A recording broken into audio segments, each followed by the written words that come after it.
Bonjour à tous, j'espère que vous allez bien, je vous retrouve aujourd'hui pour une nouvelle vidéo et aujourd'hui on part pour un nouvel hors-série. Ça fait 2 semaines qu'il est décalé parce qu'il y a eu tout simplement la sortie de Rally Adventure puis d'autres petites news que j'ai mis en priorité sur ma chaîne YouTube. Mais chose promise, chose due, du coup aujourd'hui on va parler un petit peu de Midnight Club 3. C'est un jeu que je pense vous attendiez vraiment dans cette série de vidéos parce que ce jeu là était pour son temps une vraie dinguerie. Et même aujourd'hui en 2023, à part pour tout ce qui est graphisme évidemment, c'est un petit peu vieilli, c'est un jeu qui en termes de contenu et en termes de customisation, de durée de vie et de challenge est ultra comparable à beaucoup d'autres jeux beaucoup plus modernes. Donc aujourd'hui voilà, on parle du GOAT Midnight Club 3. J'espère que cette vidéo vous plaira et honnêtement je pense que vu le jeu ça vous plaira. Donc comme d'habitude c'est le cas, pensez à laisser un petit like, à vous abonner pour les prochains contenus et puis à me dire en commentaire si évidemment pour vous aussi ce jeu là a été une dinguerie ou si au contraire à l'époque vous avez été un petit peu déçu. Voilà, dites-moi un petit peu ce que vous en pensez en commentaire et puis n'hésitez pas à me dire le pourquoi du comment. Et puis pensez évidemment si vous appréciez ces vidéos à devenir des soutiens via le bouton rejoindre. Ce sont ces soutiens là qui, entre autres, sur le long terme, permettent à la chaîne de tenir, d'acheter des jeux, du matos et de vous proposer du contenu quotidiennement. Donc n'hésitez pas à jeter un petit coup d'œil, sachez qu'il y a évidemment plein de petits bonus selon le rang que vous prendrez, donc n'hésitez pas à jeter un petit coup d'œil. Alors aujourd'hui on parle de Midnight Club 3 et je vais parler surtout de sa version Dub Edition Remix qui est sortie un tout petit peu après l'original. L'original est sorti en 2005 et sa version remix est sortie en 2006. Je pense que la majorité d'entre vous a joué à ce jeu dans cette version là et surtout c'est vraiment la version ultime de Midnight Club 3 en termes de contenu. C'est les mêmes graphismes, c'est la physique, c'est simplement qu'il y a plus de choses dans ce jeu là que sur le jeu de base. D'ailleurs ce qui est assez fou c'est qu'à l'époque il n'y avait pas encore de microtransactions, il n'y avait pas de DLC, c'était le temps de la PlayStation 2 en gros et de la première Xbox et du coup quand des développeurs ou un éditeur voulait rajouter du contenu sur un jeu, il n'y avait pas de système de mise à jour. Dans ces cas là les éditeurs sortaient carrément une nouvelle version du jeu et c'était le cas pour cette édition remix. Ce jeu est sorti à l'époque sur PS2, Xbox et sur PlayStation Portable, il n'y a malheureusement pas de version PC, ce qui fait que c'est actuellement pas le jeu le plus facile du monde à enregistrer sur PC parce qu'il faut jouer sous émulateur et que les émulateurs PlayStation 2 sont pas toujours ultra stables. Ce jeu a été développé par Rockstar San Diego, autrefois appelé Angel Studios, c'est eux notamment qui ont fait Midtown Madness et Test Drive Off-Road Wide Open. D'ailleurs si je dis pas de bêtises, il n'y a aucun lien entre cette série de jeux vidéo et les Test Drive Unlimited, même si le nom y ressemble. Et puis après sous le nom Rockstar San Diego, donc ils ont fait Midnight Club 2, le 3, Red Dead Revolver aussi en 2004 qui est une vraie dinguerie dans un autre style de jeu, Red Dead Redemption, Midnight Club Los Angeles, et puis ils ont aidé au développement de Halo Noir, de Max Payne 3 et de GTA 5 et de Red Dead Redemption 2. Donc c'est clairement des putains de monuments du jeu vidéo et de toute façon quand c'est édité par Rockstar, on sait qu'on peut s'attendre à de la qualité. Midnight Club à l'époque est vraiment sur le même style de jeu que Need for Speed, c'est-à-dire de la course illégale dans un open world avec la présence de la police. Et pour ce troisième épisode qui est sorti au plein milieu de la mode dub, il y avait effectivement une surcouche un peu West Coast Custom avec les lowriders, avec le dub aussi évidemment. Pour ceux qui n'ont pas connu le dub, dites-vous que c'est une forme de tuning du début des années 2000 qui était un peu le tuning on va dire des rappeurs américains, en mode jante énorme, hyper chromée, des voitures lissées au niveau de la carrosserie, beaucoup de pièces dorées, beaucoup de pièces argentées, des trucs clinquantes partout, enfin c'était vraiment le tuning pour montrer qu'on avait de l'oseille voilà au début des années 2000 sur des voitures un peu haut de gamme. Et ce Midnight Club a vraiment apporté beaucoup d'éléments de cette mode du tuning là sur ce jeu là, Midnight Club 3. Pareil au niveau de la soundtrack de ce jeu, c'est qu'il y avait beaucoup de morceaux qui avaient marqué leur époque et les 3/4 des morceaux qui avaient été ajoutés sur ce jeu au niveau de la BO c'était vraiment du hip hop et du rap au sens large du terme, ce qui a fait vraiment kiffer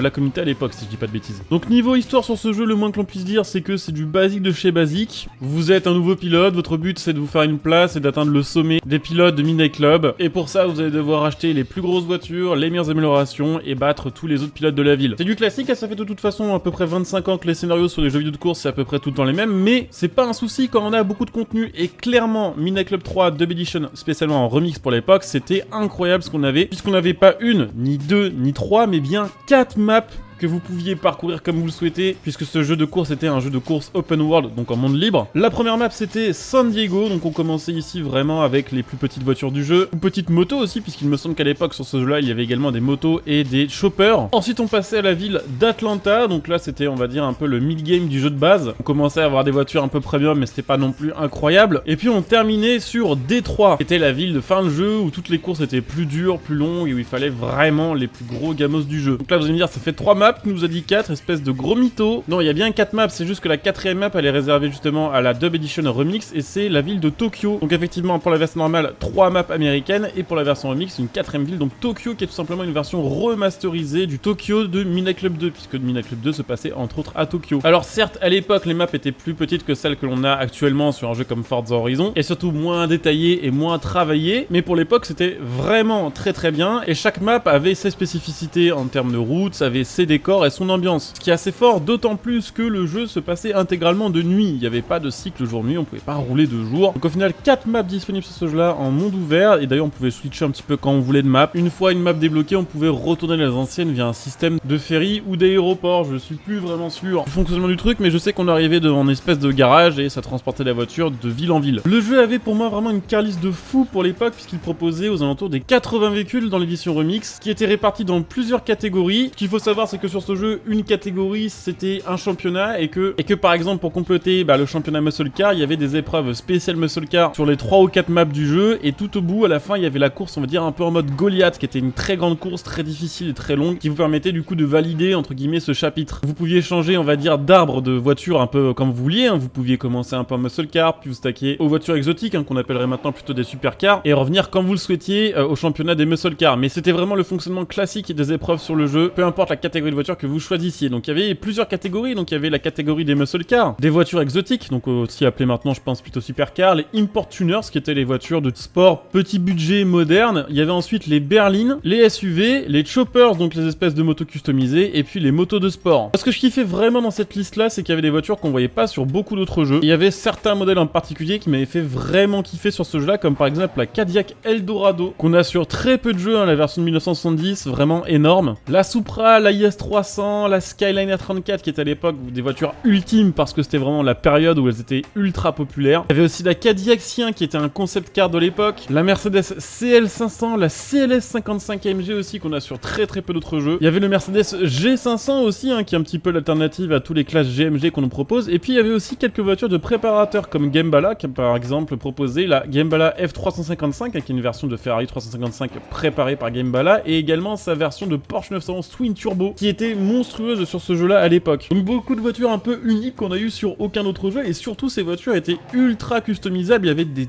tonnes de pièces pour chaque voiture, et quand je dis des tonnes, c'était vraiment genre des choix complètement fous pour l'époque, et je dirais même complètement fous pour maintenant, puisque la mode de ce tuning là est un peu passée maintenant. Maintenant c'est vrai qu'on est plus sur les kits un peu style Rocket Bunny ou Liberty Walk, mais à l'époque ce jeu là était vraiment, on va dire, dans les records en termes de pièces proposées. C'est beaucoup plus riche par exemple que sur un Need for Speed Underground 2, et surtout les pièces de customisation disponibles sur ce jeu là étaient sous licence, contrairement à Need for Speed Underground 2 où c'était des pièces faites maison qui étaient les mêmes au final pour toutes les voitures. C'était les mêmes pièces carrosserie disponibles sur une 106 ou sur une Supra, simplement avec des proportions un peu changées forcément. Donc, il y avait beaucoup de modifications moteurs, il y avait beaucoup de modifications pour le châssis de la voiture, pour les pneus, beaucoup de customisation avec des trucs un peu stylés quand même, du style pouvoir rabaisser le toit sur certaines voitures pour leur donner un look un peu plus agressif, et surtout parce que c'était la mode pour le rider de l'époque. C'est un des rares jeux que je connais qui, à l'époque, mélangeait justement les voitures et les motos, puisqu'il y avait aussi possibilité d'acheter par exemple une 999R de chez Bugatti ou les fameux choppers. Et puis c'était un jeu qui dans mes souvenirs était quand même assez difficile, hein. Bon, au début effectivement les épreuves étaient plus simples pour pas vous mettre directement dans la sauce, mais je me rappelle qu'il y avait des championnats qui permettaient de débloquer certaines voitures, comme par exemple la Chevrolet Fleetline, hein, qui était aussi d'ailleurs un petit peu une pépite sur ce jeu là de l'époque. Le championnat était plus dur que les courses de base, et puis surtout ça marchait qu'un système de points. Il y avait 3 courses et en gros fallait être celui qui avait le plus de points cumulés sur les 3 épreuves. Sauf qu'à la différence des jeux modernes où si par exemple vous ratez une course de championnat, vous pouvez recommencer la course, là il n'y avait pas la possibilité, il fallait recommencer tout le championnat, ce qui à la fin du jeu sur les championnats plus longs était vraiment compliqué. Les courses étaient de plus en plus dures, surtout parce que les voitures étaient de plus en plus rapides, et parce que la physique du jeu était quand même assez spéciale. Moi personnellement à l'époque ça me dérangeait pas, mais je pense qu'y rejouer maintenant ça me ferait quand même vraiment bizarre, et que clairement rouler à 350 km/h avec des voitures qui ont des maniements un peu arcade comme ça et aussi légers, c'était pas forcément facile. Il y avait un système de dégâts où on pouvait ruiner la voiture et on pouvait juste plus rouler après. Donc autant vous dire qu'avec les plus grosses voitures du jeu, les plus performantes, taper un mur ça mettait directement un gros bout de barre de vie en moins. Et puis pour corser le tout, il y avait, il me semble aussi, des courses poursuites avec la police qui arrivaient parfois un peu n'importe quand en épreuve ou dans l'open world, qui vous gênaient durant les épreuves mais qui pouvaient aussi casser votre voiture. Tout ça cumulé au fait que il fallait pour terminer le jeu avoir gagné les championnats dans toutes les catégories de véhicules précédemment citées, que ça se terminait par une épreuve finale dans chaque catégorie de course qui était vraiment plus dure que les autres.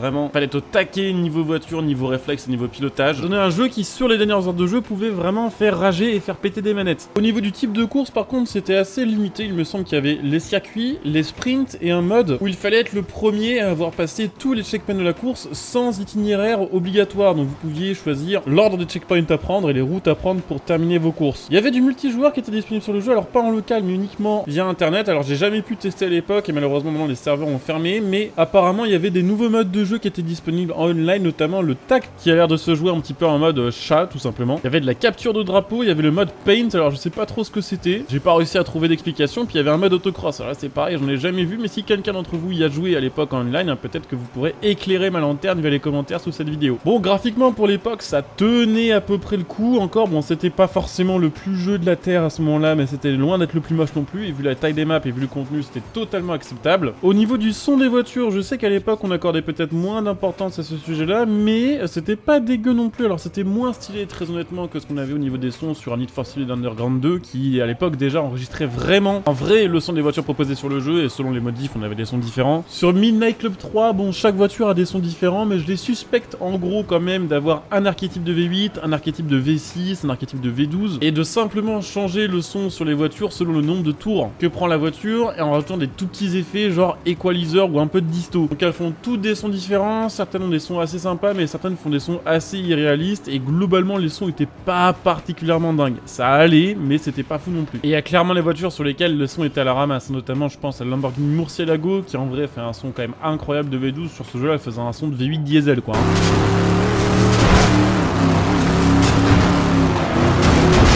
Si je dis pas de bêtises, mais ça j'ai pas réussi à trouver de gameplay pour vous l'illustrer, il y avait aussi sur ce jeu des améliorations spéciales. Sur chaque véhicule on avait des espèces de compétences qui permettaient par exemple temporairement de ralentir le temps pour mieux tourner, ou je crois de mettre plus de dégâts aux autres, ou d'avoir un surboost supplémentaire. Certaines de ces compétences d'ailleurs ont été reprises sur GTA V, notamment je crois pour Franklin qui a du coup cette fameuse features où il peut ralentir lui aussi le temps et avoir une espèce de mobilité ultra cheat pour ses voitures.